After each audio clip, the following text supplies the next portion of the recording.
run for president in 2023. After ECOWAS throws down the gauntlet to Mali's military authorities, how will the West African nation respond?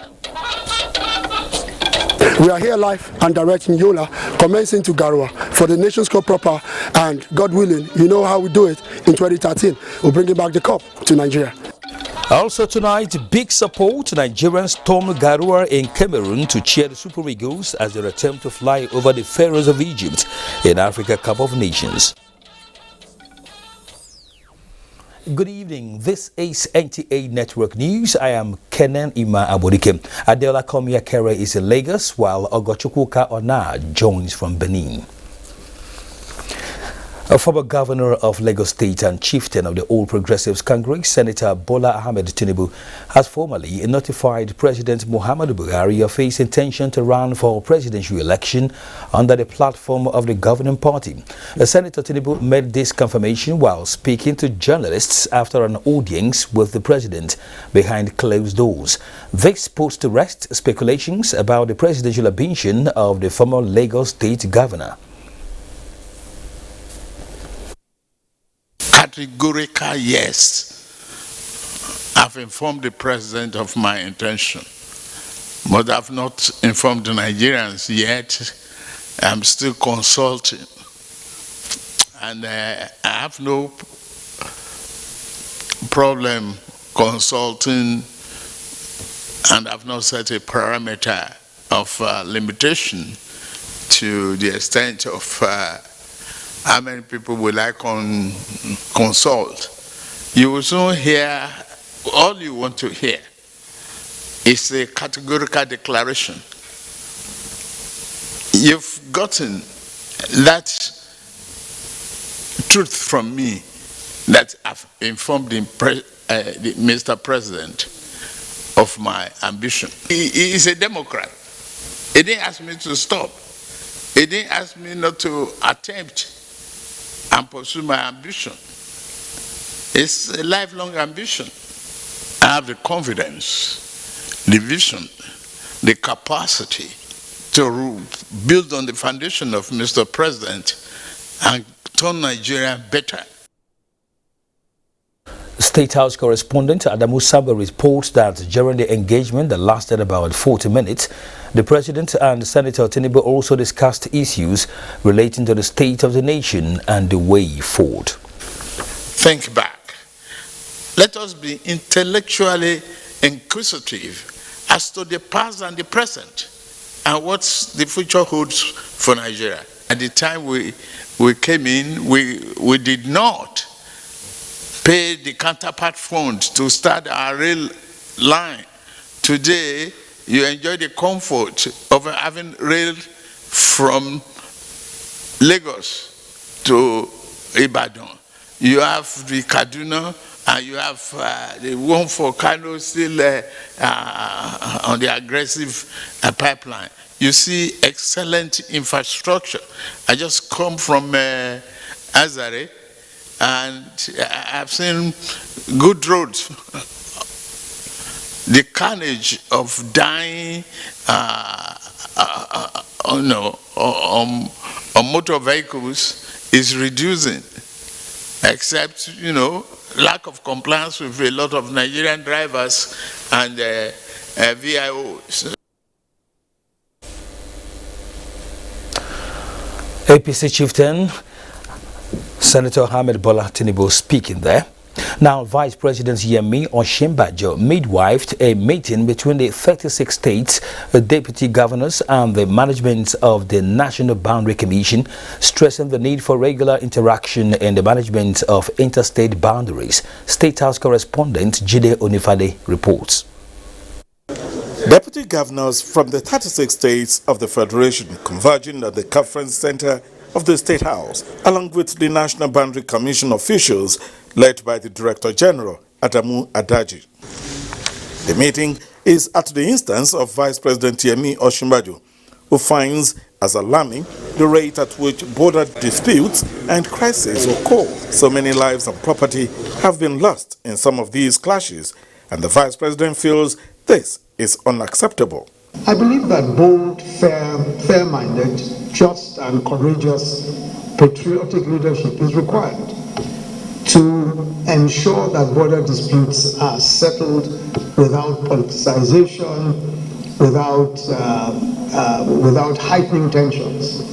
And very often you find that where politicians play ethnic games or religious games, it merely exacerbates otherwise straightforward issues and may very frequently result in violence and death.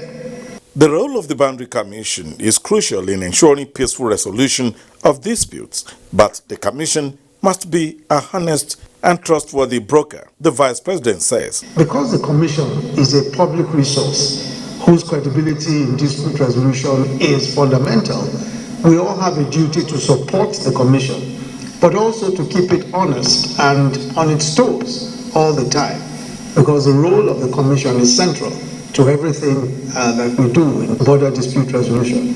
Majorly, issues that were topmost in all the discussions were for the Boundary Commission to come and demarcate boundaries. The focus of this meeting is to create a forum where Boundary Commission and the state government can collectively participate in the management of interstate boundaries. And this is in order to find a lasting and permanent solution to boundary disputes in Nigeria. From the banquet hall of the State House, it's Jide Onifade, NTA News. Now, Mali's military junta has strongly condemned West African bloc sanctions in response to delays to a return to civilian rule in the country.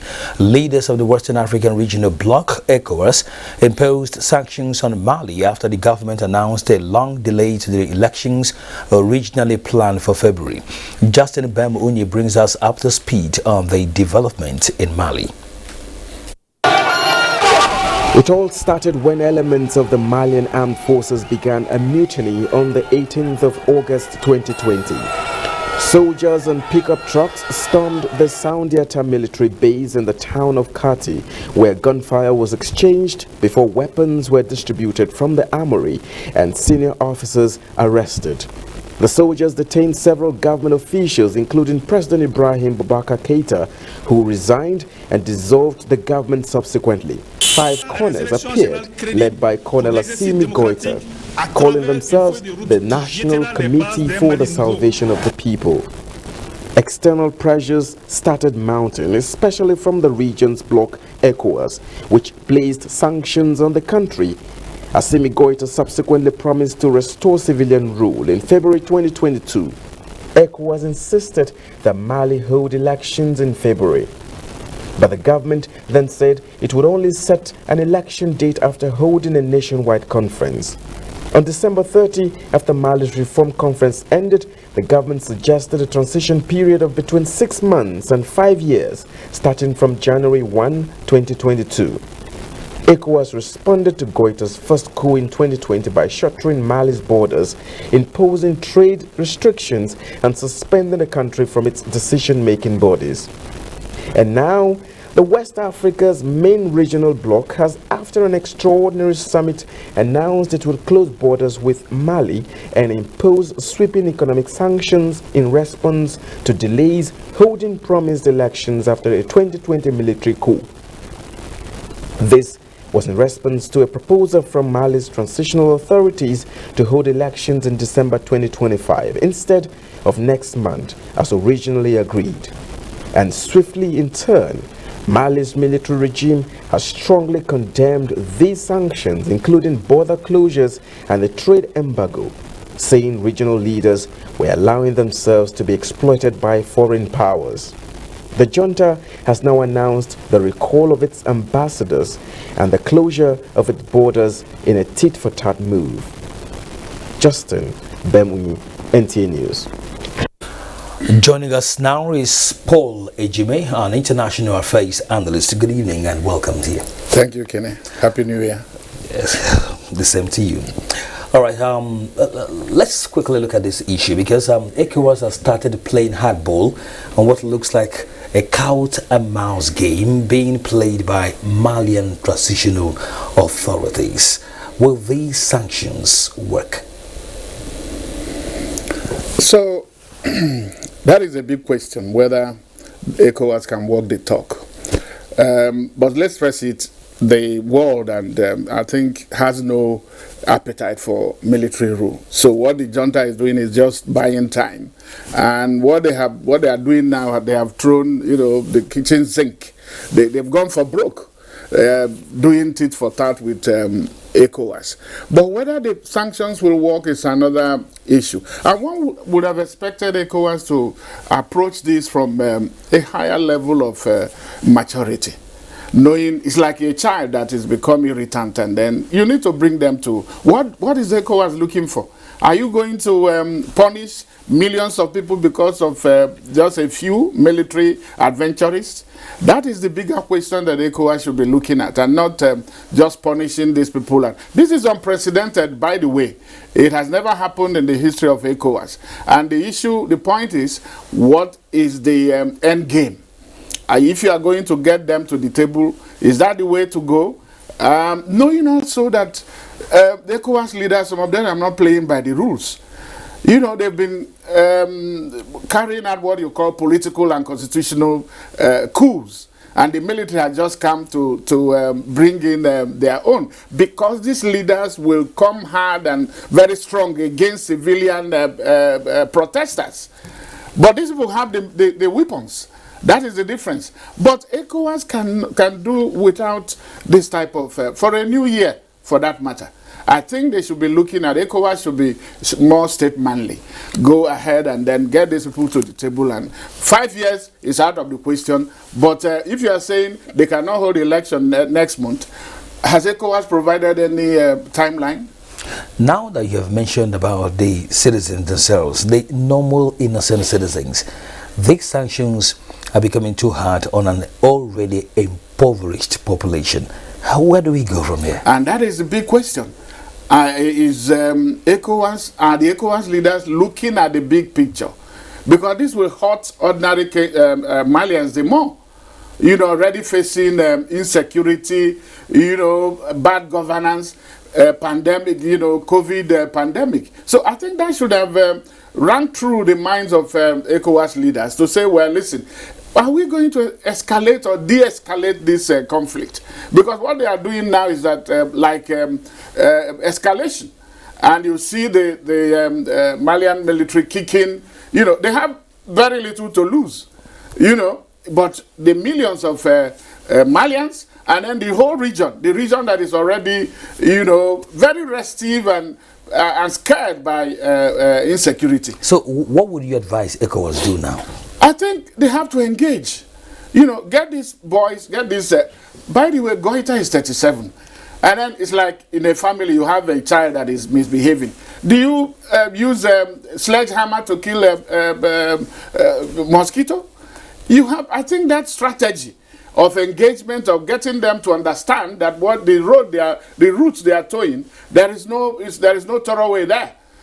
You can use carrot and stick, yes, bring pressure, but don't use disproportionate one, because this is disproportionate and it's likely going to hurt ordinary, not the people that are being targeted. And that is the reason. And so the thing to do, engage with them, sit down with them and tell them, listen, 5 years is out of the question. Come back and do something. 12 months or thereabout. Remember, they had talked about 18 months, but they now came back on it.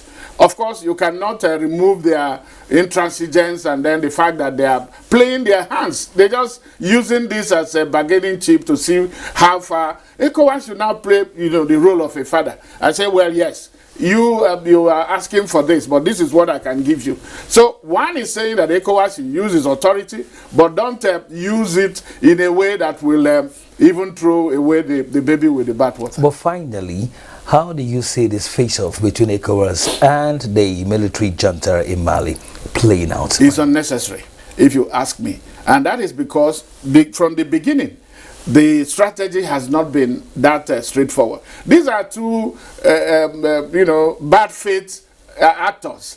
First, the ECOWAS leaders. Some of them were there when things were going bad in Mali, and they didn't do anything about it. Now they are coming hard on the military. You know, it's a case of self-preservation, that they don't want what has happened to Keita to happen to them. But the guarantee is not sanctions. It is good governance. It is letting people enjoy the dividends of democracy to ensure peace and security. You cannot legislate that. You can't even bring it by fiat. Let them deliver, the leaders. And the people, too, must ask questions of their leaders, demand accountability. Thank you very much, Paul Ejime. Thanks for coming. Thank you for having me. We'll be speaking with Paul Ejime, an international affairs analyst, on the situation in Mali. Now, Nigeria and Greece have signed agreements to support economic development to address existing import-export imbalances. This was at a meeting between Nigeria and the Greek Foreign Affairs Ministers. Usman Aliyu reports.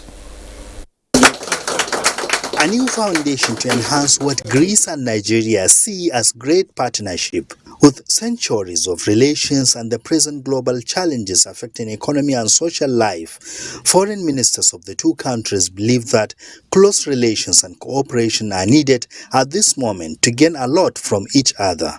So we have a basis, a very strong basis to build on this bond between our two countries to re-dynamize the relationship between our two countries. We consider you as a neighbor, and we consider you as a neighbor because we see the Mediterranean Sea not as a dividing border, but as a connecting bridge. We very well appreciate that Africa is the fastest growing economy in the world. Nigeria is the biggest economy in sub-Saharan Africa. You are the biggest country in Africa. We are not that big, but we're a proud member of the European Union. Greece announces that it is on this regard that it is donating 1 million vaccine doses of Johnson & Johnson as support for Nigeria in fighting COVID-19. This is the first time Greece Minister of Foreign Affairs come to Nigeria for a high-level meeting to seek close relations. Usman Aliyu, NTA News. Borno State Governor Professor Babagana Umar Zulum has assented to the 2022 appropriation bill passed by the State House of Assembly with an increment of 1.7 billion naira. The governor also signed into law the Violence Against Persons Prohibition Bill and Child Protection Bill as domesticated at the Government House, Maiduguri. Mohammed Goni reports. In conformity with the constitutional provision, Governor Babagana Umar Zulum presented the 2022 appropriation bill to the State Assembly on the 30th November 2021 to the tune of 267.9 billion naira. The provisions of the law are very clear as regards spending without provisions in the budget. I'm speaking to the members of the Borno State Executive Council. We have to be very careful. We will not take it lightly. If you know that you don't have provision for such projects to be executed in the year 2022 budget, kindly don't send it to me. House Standing Committee and leadership of the House and to consider some areas that are not captured in the budget, like about 4-5 ministries and parasite, which we have increased some monies to about 1.7 billion naira. In a related development, Governor Babagana Umar has also signed into law the Borno State Violence Against Person Prohibition Bill and the Child Protection Bill passed by the State Assembly.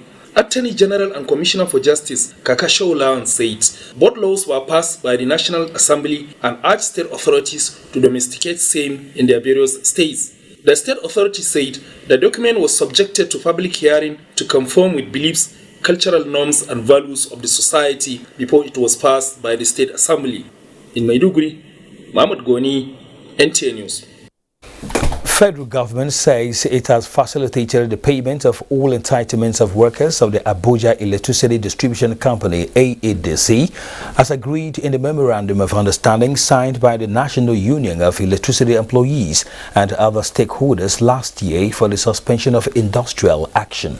A statement by the Minister of Power, Abubakar Aliyu, states that the entitlements settled include Unpaid allowances, salaries, union deductions, and unremitted 20-month pensions contributions deducted from workers' salaries.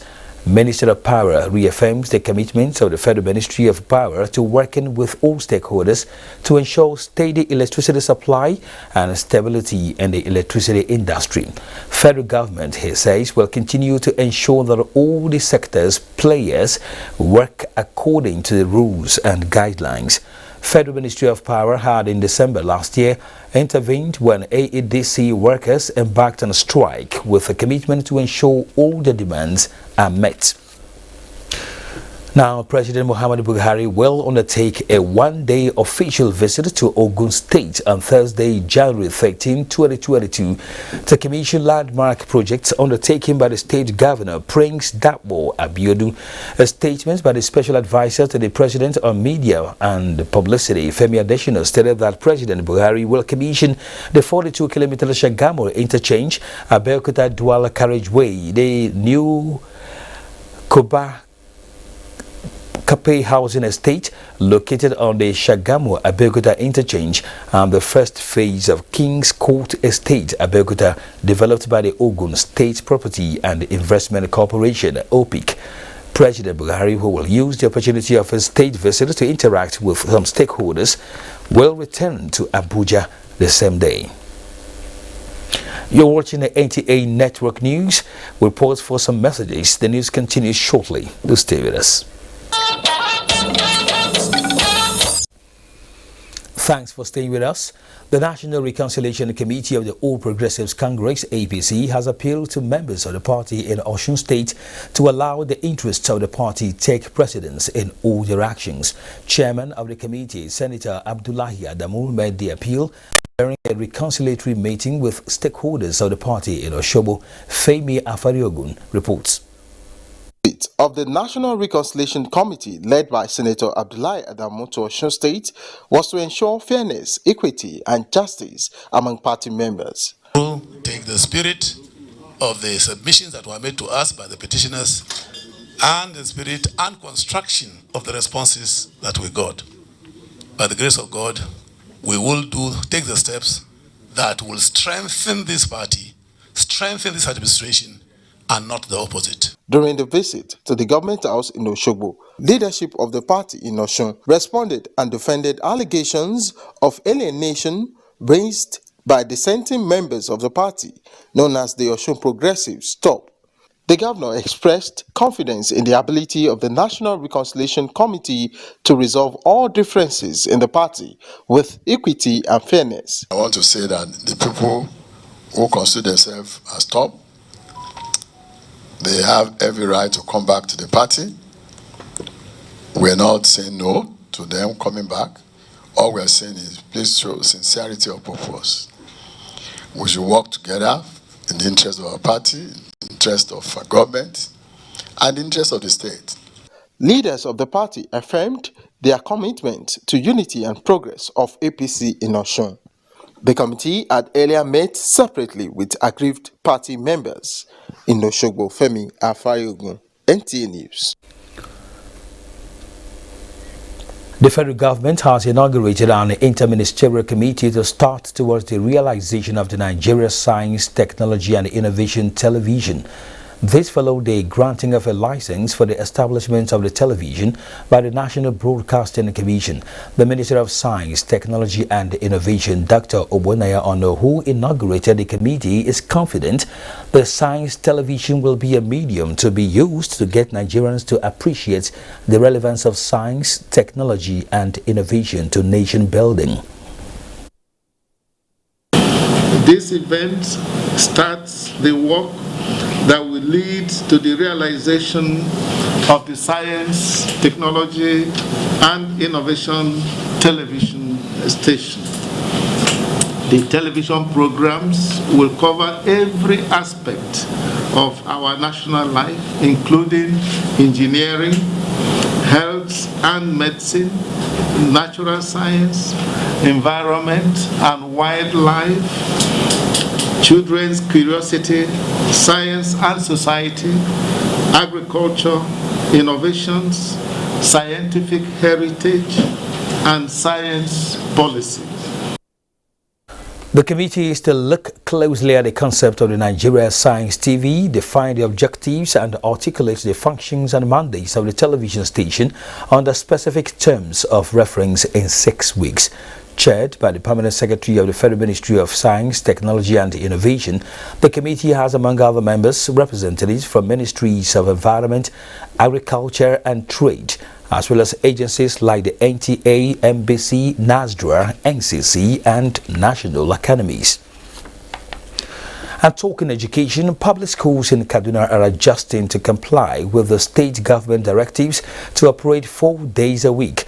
The state government gave the directives few months after declaring Friday work-free day for civil servants in the state. Haruna Mohammed reports. Some public schools in Kaduna State will enjoy 3-day holidays from Friday to Sunday every week. The normal 5 days that we normally observe in the school system has not been enough in the context of quality. The directive has altered academic landscape of public schools, which the state government says is working to adjust this year's academic calendar to ensure coverage of curriculum for the session. We've also worked out details on how this will impact our schools. We've increased school hours by 1 hour, and teachers must give extra homework to students so that we keep busy for the 3-day weekend. The order is yet to affect private schools. Some proprietors are apprehensive of the policy. The 4th day will be disastrously unable to cope with our activities. Our concern is how will that benefit our children and how prepared are the teachers. Meanwhile, government has asked school proprietors to sustain school-based security communities to ensure safety of students and adhere strictly with the Safe School Learning Initiative introduced by the Federal Ministry of Education. Haruna Mohammed, NTA News. We now join Adeola Komiakere in Lagos for more reports. Hello, Adeola. Thank you, Kenny. The National Association of Nigerian Nurses and Midwives Lagos State Council has suspended its warning strike, which paralyzed activities across public hospitals in the state earlier Monday. The truce followed a memorandum of understanding signed between the association and Lagos State government. Adeniyi Taiwo completes the report. For a few hours this Monday, members of the National Association of Nigerian Nurses and Midwives Lagos State Council were on a war footing as they withdrew their services from public hospitals across Lagos State. The strike is stay at home. No cadre is exempted from the least nurse to the head of nurse, except the HOD nursing that is allowed to be in lawsuit. A strike were based on some agitations by the nurses of Lagos State, ranging from poor remuneration, poor welfare packages, shortage of manpower, stagnation of nurses. Well, over 590 something have left the shores of this country. They've gone out, and the pressure is so much on the ones on ground, where a nurse is nursing over 40 something patients. Briefing members on the outcome of a meeting with the state governor Babajide Sanwo-Olu, the state chairman of NAN, Comrade Olorotimi Awojide, says they have received government commitment on some of their demands, including that of retention allowance, with payment set to commence in January 2022. He magnanimously acceded to majority of our requests, and that is the reason why we have called for this emergency congress to give feedback to our members and to suspend the strike, to give room for the government to implement all the promises. He said with the commitment shown, the association has resolved to back down on its industrial action in the interest of the health of the masses. Work is expected to resume fully tomorrow. With the resolution, normalcy is expected to return to public health facilities across the state from Tuesday. In Lagos, Adeniyi Taiwo, NTA News. Now to other matters. It is the nature of art to take on various forms and seek to creatively project different realities of life in colors, shades and depth. Nisi Ogulu, a fast-rising Nigerian artist, captured this essence of art in her new set of work titled Puzzled, leaving both collectors and art lovers gushing with excitement during an exhibition in Lagos. Again, Adeniyi Taiwo reports. As an elevated art form, painting carries deep messages hidden behind beautiful but intricate lines, hues and colors. Puzzled, a collection of different acrylic paintings on canvas by 26-year-old Nisi Ogulu, is an engagement with both the eyes and the mind of art lovers, done in acknowledgement of the puzzling pieces which form the realities of life. It's fun, and obviously, discovering what this, piece is at the end of the day is, I guess, what is motivating us to try and finish it. You see paintings that look like children scrolling. Yes, it is not a child, it's an adult translating a feeling, an emotion, and so on. That's what art is about. She's kind of taken it up a notch. She's decided to go into mixed media work, which is beyond just painting maybe acrylic or oil on canvas, and started incorporating some natural products into it. Like this particular artwork now has rice, blackened rice as part of the artwork. So after her debut exhibition in 2016, this is her first solo offering in Nigeria following a successful London exhibition. I'm bringing light to who are we as a people within a continent as a whole, not just Nigeria. And trying to make sure that everybody fully understands what Africa is using art. In Puzzled, the artist harmonizes her passion for music, drama, drawing and digital animation. There's a saying that says, after war, always spare the poets, because they're the ones that will tell you the story. I think that's the way it would be for everywhere in the world, and I think that's something Africa needs to tune into. As they arrived at different results while trying to put the pieces of the art puzzles together, most of the guests left the gallery with the conviction that looking at life from only one direction may not be entirely correct after all. In Lagos, Adeniyi Taiwo, NTA News. And that's it from here. We'll take another break, and when we return, Kene will be back with more news in Abuja. Stay on.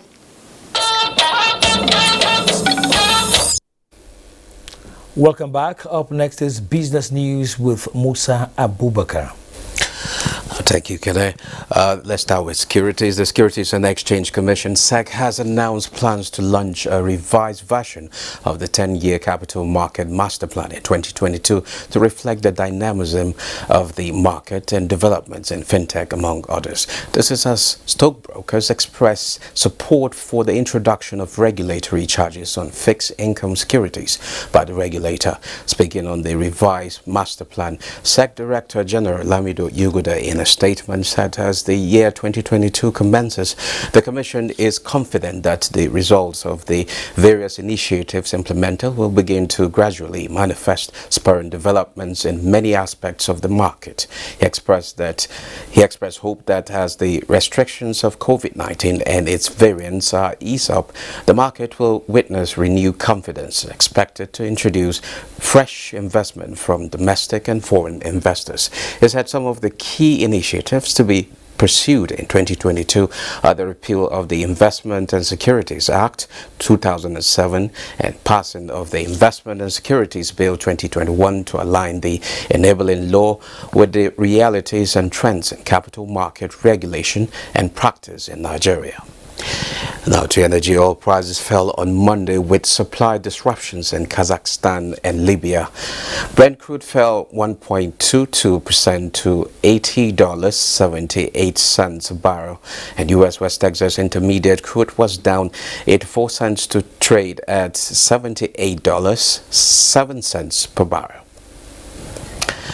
Nigerian equities market continued to advance Monday, logging marginal gains at 0.10% to see the all-share index climb to 43,897.13 points. 311 million shares valued at 8.6 billion naira were traded in 5,159 deals. Equity capitalization also rose to 23.65 trillion naira. Broad foods continued to dominate activity and volume and value, and was trailed by a distant Transcorp and Zenith Bank. Well, that's business news. It's back to you, Kenneth. Thank you very much, Musa. A strike action embarked upon by tricycle operators in Kano has affected socio-economic activities in the capital city. Aminu Umar reports that more worrisome is how the action coincides with school resumption after first term break. Being the most used means of transportation with a lot of revenue potential to the state. Residents, however, woke up this day with difficult and compelling reality that forced many to look for alternative, including trekking long distances after spending some time with no option. People, they want to go to their working place, but there is not any means to take maybe like keke napep. So it really affects my day because, you know, I should have lived here since around 8, but I'm still here by now. I've been standing here for like 30 minutes to 1 hour. So where I want to go now, it has delayed my time, and there are some people waiting for me. The leadership of the striking operators, who distanced themselves from the action, also absolved their members, urging them to reconsider their stance. We are not against the government, at the same time we are not against our members. Our aim was to find a lasting solution, of which the government have tried as well as good to look at a solution where at least a relief will come from each part. But as far as I am concerned, I'm enforcing the law, and the law provides that we issue and maintain permit for any commercial vehicles operating within the state. People are appealing for both parties to come to the dialogue table for amicable resolution of the matter. In Kano, Amin Umar, NTA News. Ogochukwuka in Benin is next with reports from that zone.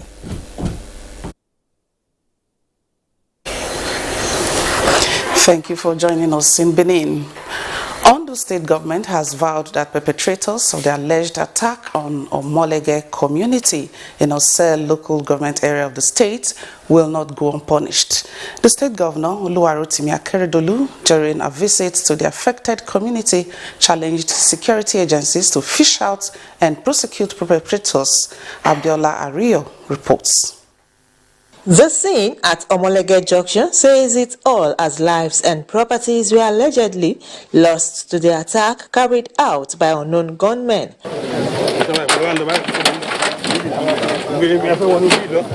A community leader, Mr. Folorunsho Olofe, gave an insight. We're still to be having some disturbances from our Benin Network Center at the moment. Let's tell you about sport. From all indication, the Super Eagles of Nigeria will not lack the usual support while competing for honor at the ongoing 2021 Africa Cup of Nations in Cameroon.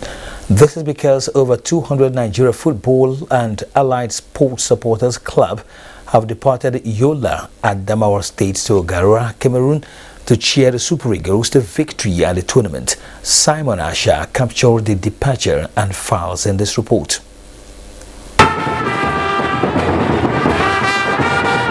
With enthusiasm, joy and unflinching love for the country and the Super Eagles, this set of Nigerians embark on a 4 hours journey to the camp of the Nigerian contingents in Garua, Cameroon, to cheer up the country to glory at the 2021 African Cup of Nations. We are going to Cameroon to support the Super Eagles as they play against Egypt and the subsequent game that they will play. We are going there to boost the morale of the Super Eagles to go for goal. With their commitment and patriotism, the Super Eagles of Nigeria will not lack the usual support needed to spur them up to victory as the country gets set to slug it out with the Pharaohs of Egypt in their Group D encounter this Tuesday. We are here live and direct in Yola, commencing to Garua for the Nations Cup proper, and God willing, you know how we do it in 2013. We're bringing back the cup to Nigeria.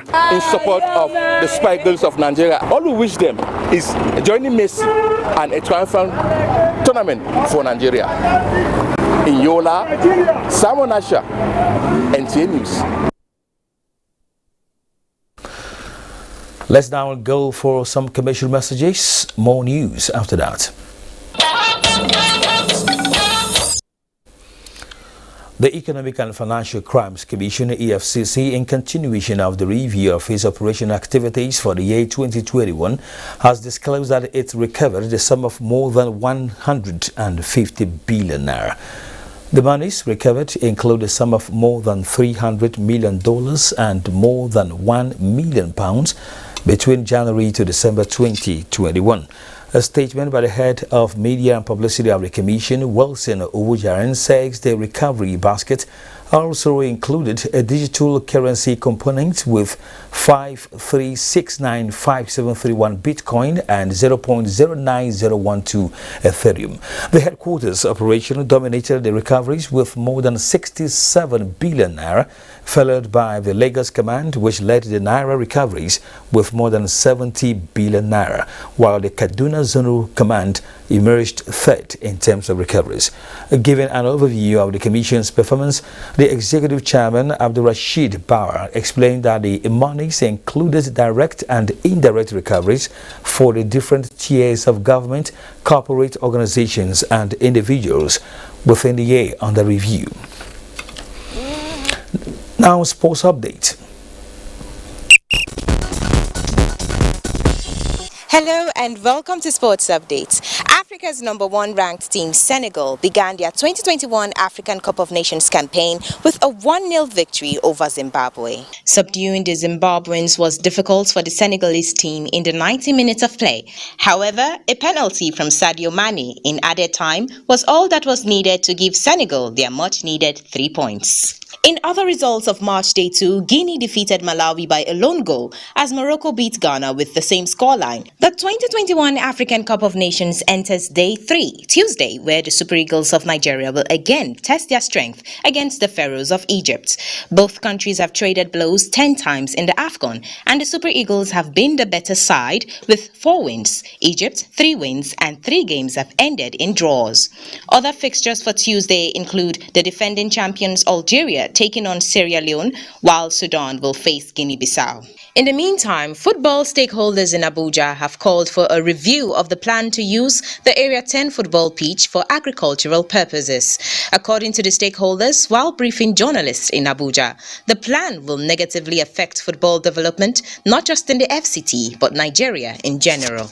Such a critical infrastructure as this should be left for the purpose it is intended for and not otherwise. Ahead of this year's Mark the Ball Basketball Championship billed to commence January 15 in Abuja, organizers have announced 16 teams for the competition, an increment from 12 teams due to the clamor from clubs to participate after being starved of tournaments. Meanwhile, FIBA has also confirmed Senegal as the host nation of the World Cup 2023 African qualifiers. The 3-day tournament will hold from 25th to 27th February with 8 teams from Group B and Group D vying for 6th place in the decisive second round of the African qualifiers.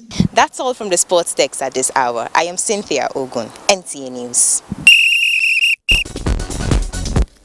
Meanwhile, newcomers Comoros just lost by a lone goal to Gabon at the ongoing Africa Cup of Nations in Cameroon. Now, the death has been announced of retired Navy Commodore Lambert Dongwom. He is aged 76.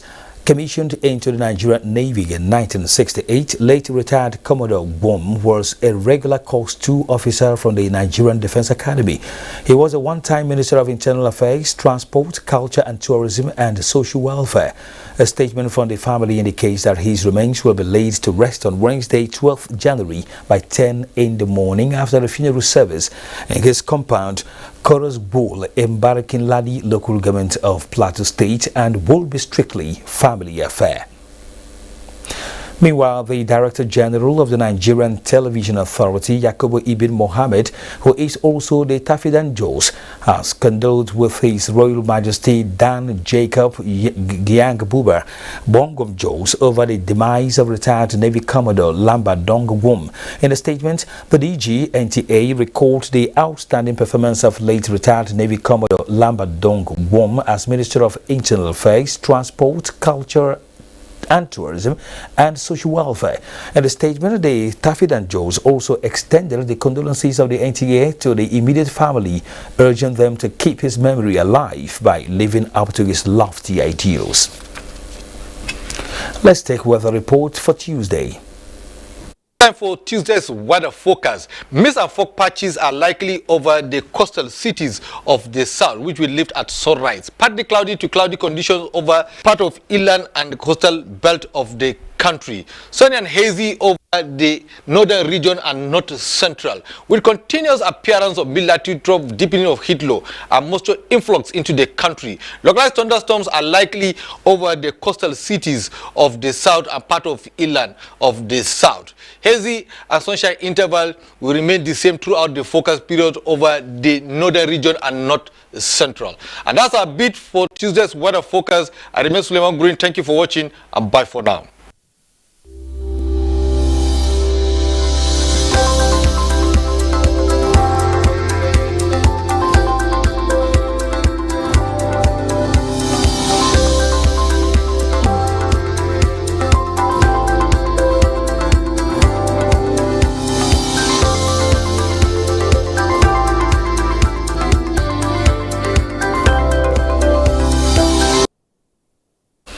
And that's NTA Network News tonight. Thanks indeed for watching. My name is Kaner Ima Abodike. Please do remember to join the NTA in the fight against rape and rapists in our society. Do have a good night.